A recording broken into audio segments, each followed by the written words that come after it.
Ravi de vous retrouver sur la chaîne des valeurs pour les informations en français. Merci Mam Khalifa pour Yor Yoru Tuawan. Tout de suite les titres. À la une de l'actualité en prélude du Maulid de 2024, le chef de l'État Bassirou Diomaye Faye est attendu ce mercredi 11 septembre à Kaolack.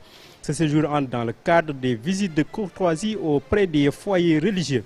À Tuawan, suite aux manifestations violentes des conducteurs de moto Jakarta qui ont conduit au saccage de la mairie et d'autres lieux dans la ville, le premier adjoint au maire Cheikh Tidiane Diouf sort de sa réserve et apporte des éclaircissements sur cette affaire. Enfin, le directeur général de la Maison de la Presse annonce un projet de décentralisation de la Maison de la Presse. Sambou Biagui veut faciliter l'accès de cette entité à tous les journalistes et techniciens des médias, car selon lui, la presse ne se limite pas seulement à Dakar. C'est tout pour les titres. Bienvenue dans le développement.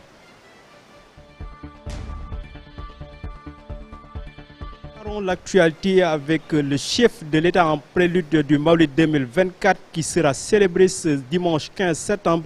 Le chef de l'État Bassirou Diomaye Faye est attendu ce mercredi 11 septembre à Kaolack. Une première fois depuis qu'il est à la tête du pays, ce séjour entre dans le cadre des visites de courtoisie auprès des foyers religieux de Medina Baye, de Léona Niassène et de Léona Kanen. Nous y reviendrons plus amplement dans nos prochaines éditions. Toujours dans les préparatifs du Maulid 2024, le responsable de l'ONA Zone Centre, Ousseynou Mbaye, a visité les bassins de Khartoum, Ngan et Gawan. Objectif sensibiliser les populations sur l'entretien de ces bassins, mais aussi alerter les forces de l'ordre sur les vols de plaques. Ousseynou Mbaye, que je vous propose d'écouter, il est au micro de notre correspondant Sidi Makhtar Sarr. Effectivement. l'ONAS, comme chaque année, a entrepris des travaux importants qui vont dans le sens de l'exploitation et de l'entretien du réseau d'abord. Il faudrait signaler que nous avons procédé au curage du réseau d'eau pluviale de Medina Baye sur 3 km. C'est ce canal-là qui dessert Medina Baye et environ. Le travail a été débuté avant le Gamou, dans le cadre des OPH, et bouclé à une dizaine de jours du Gamou. Donc les travaux ont été vraiment bouclés à ce niveau. Le ministre même a bien voulu, lors de sa tournée, visiter et constater effectivement l'effectivité des travaux jusqu'à la finition.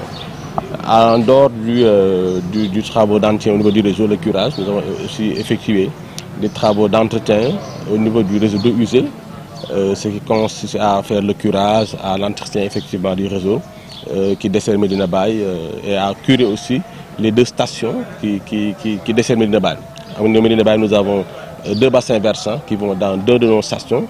L'une des stations qui s'appelle la station SP1 et la station SP4 qui dessert Medina Baye. Nous avons procédé au curage de ces 2 grandes stations, en tout cas pour nous préparer à accueillir toute cette quantité d'eau éventuelle qui devra arriver lors du Gamou. Le réseau ici a été entretenu et renforcé davantage pour nous permettre en tout cas de pouvoir faire face à ce grand événement. Mais la difficulté aujourd'hui de l'ONAS, c'est surtout les vols de plaques. Nous avons constaté effectivement que dans cette zone-là, il y a des regards qui ne sont pas en norme, si on peut le dire dans ces termes-là, du fait que des regards des couvertures de regards ont été pris à ce niveau. Nous avons fait le constat. Le directeur d'exploitation aussi, en diligence, a bien voulu nous mettre 10 plaques que nous allons incessamment installer, en tout cas pour sécuriser davantage. À quelques jours du Maulid 2024, la mairie de Tuawan instaure un prélèvement de 100 francs sur les motos, sur le secteur du transport des motos Jakarta, une décision qui n'est pas approuvée par les transporteurs, provoquant une manifestation violente qui a conduit au saccage de la mairie et d'autres lieux de la ville. Écoutons à ce propos M. Cheikh Tidiane Diouf, premier adjoint au maire de la ville de Tuawan.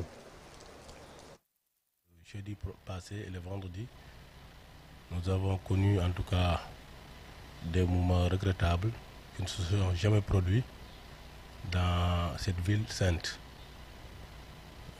avec les conducteurs de moto Jakarta. Nous avons lancé une politique d'identification à travers des plaques et des gilets où le numéro de plaque sera en tout cas imprimé sur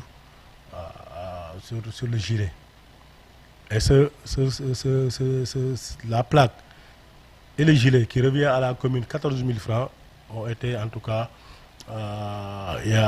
ont été baissés, les frais ont été baissés à 6 000 francs.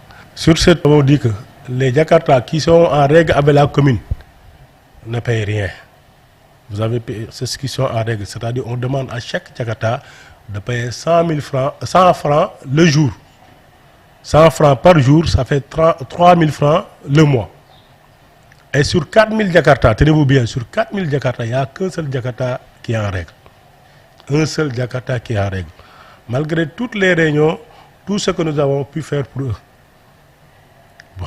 Maintenant, quand nous avons mis le dispositif pour commencer le travail, ils sont venus pour dire que nous voulons encore renégocier. Le maire a dit que non, on n'a rien à se négocier. Ils sont sortis, ils ont ameuté les autres. Bon, il y a eu une infiltration aussi parce que...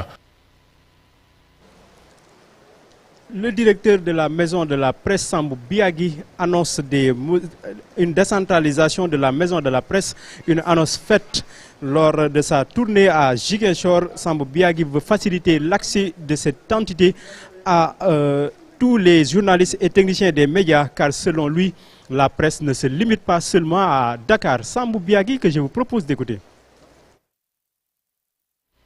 Cette tournée nationale entre dans le cadre de la vulgarisation auprès des confrères du Sénégal, les missions essentielles de la maison de la presse. Des missions jusqu'ici méconnues du public et surtout des acteurs de la presse. Et le président de la République, son Excellence Bassirou Diomaye Diakhar Faye et le Premier ministre Ousmane Sonko, le ministre de la Communication Aliou Sall, nous ont demandé de faire le tour du Sénégal, d'aller voir les confrères, les acteurs de la presse, leur faire savoir la mission de la presse, mais également leur faire savoir les nouvelles missions assignées à la maison de la presse. Parce que le président de la République, dans l'option nouvelle, il s'agit de donner à la presse toute sa dignité possible, de redonner à la presse toute sa dignité. Et pour ce faire, il faudrait que la maison de la presse soit une vraie maison de la presse, qu'elle soit accessible à tous les journalistes, à tous les techniciens de l'information et de la communication.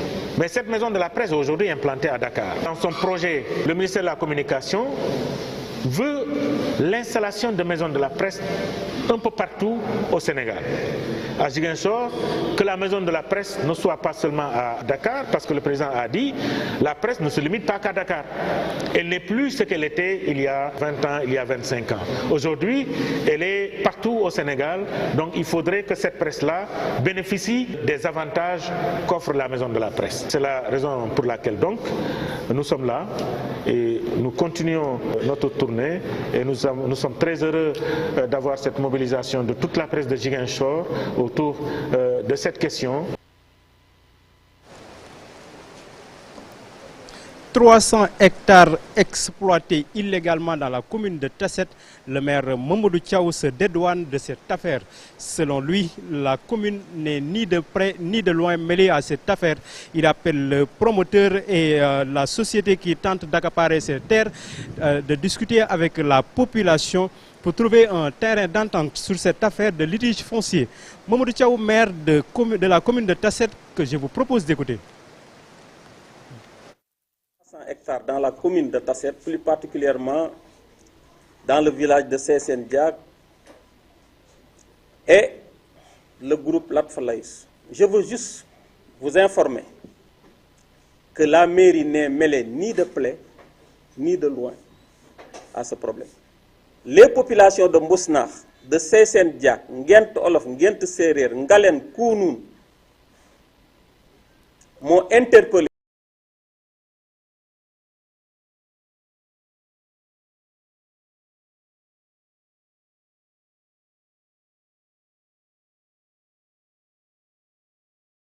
qui sont sous la terre ne nous appartiennent pas. Mais au moins, nous vivons, ces ressources sont dans la commune de Tasset. C'est pourquoi nous lui demandons de venir s'asseoir avec les populations de Mousnakh et environ, de discuter des tenants et des aboutissants. Discuter. Si vous tombez d'accord, vous continuez votre travail. Si vous ne tombez pas d'accord, là, c'est autre chose.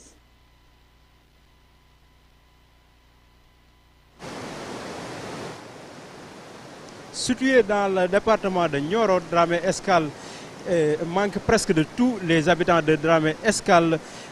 vivent une insécurité notoire à cause des malfaiteurs qui entrent le sommeil. Situé à 14 km de Dramé-Escale, est une commune très enclavée et qui, avec des conditions de vie très difficiles. Fafa Fall est au micro de notre correspondant Sidi Makhtar Sarr. Vraiment, nous déplorons ce manque de sécurité. Il y a quelques années aussi, des malfrats sont introduits dans le village pour s'attaquer à la banque là-bas. Pendant 2 heures de temps, nous avions appelé au secours, mais en vain. Donc nous souffrons. S'y ajoute vraiment quelques cas de raquettes qu'on dénonce par-ci, par-là. Oui, parce que Dramé, nous sommes trop enclavés, certains disent ça. Vous voyez, cette partie du Sénégal, nous sommes un peu à la frontière. Nous sommes entre la Gambie et voilà, Kaolack. Maintenant, nous avons des problèmes d'accès.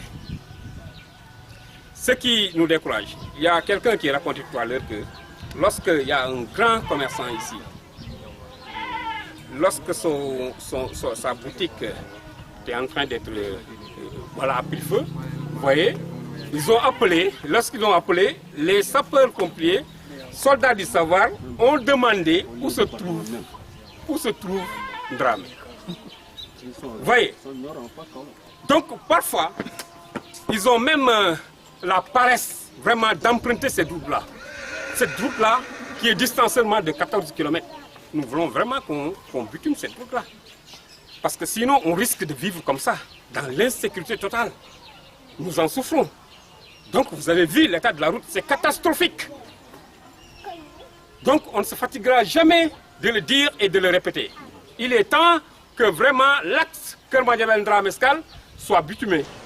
À Saint-Louis, le stade Maître Babacar Seye fait partie des sites qui ont été nettoyés lors de la journée Setal Suñu Réew célébrée ce week-end. Se réjouissant de cette activité citoyenne, l'inspecteur départemental invite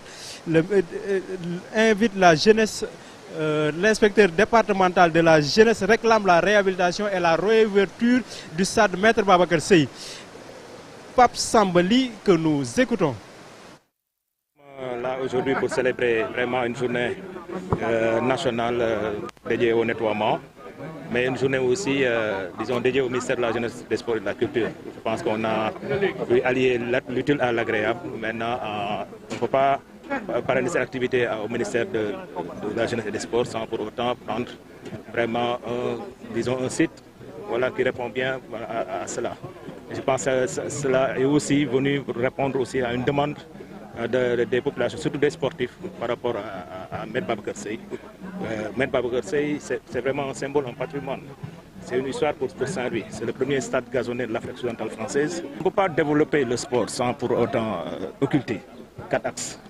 C'est les infrastructures, c'est l'encadrement et la formation, c'est les compétitions, mais c'est surtout les moyens, le financement. Prendre un stade et en faire un stade d'affaires, c'est méconnaître un tout petit peu vraiment l'intérêt.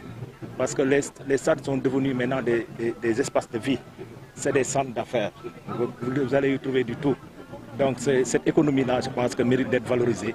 En tout cas, vivement pour que cette réhabilitation vraiment soit. En tout cas, nous, de notre côté, on fera notre nécessaire à travers la tutelle, vraiment pour porter ce plaidoyer-là, mais aussi que les autorités territoriales, que les autorités administratives, les autorités saint-louisiennes, puissent, la population, la communauté puisse vraiment porter cela pour que rapidement, vraiment qu'on puisse reprendre ce stade-là. C'est la fin de cette édition. Merci de nous avoir suivis et nous nous excusons de ces quelques désagréments. Vous l'avez compris, avec cette forte pluie qui s'abat actuellement ici à Tivaouane, nous vous souhaitons de passer une excellente journée en nos compagnies. Merci beaucoup.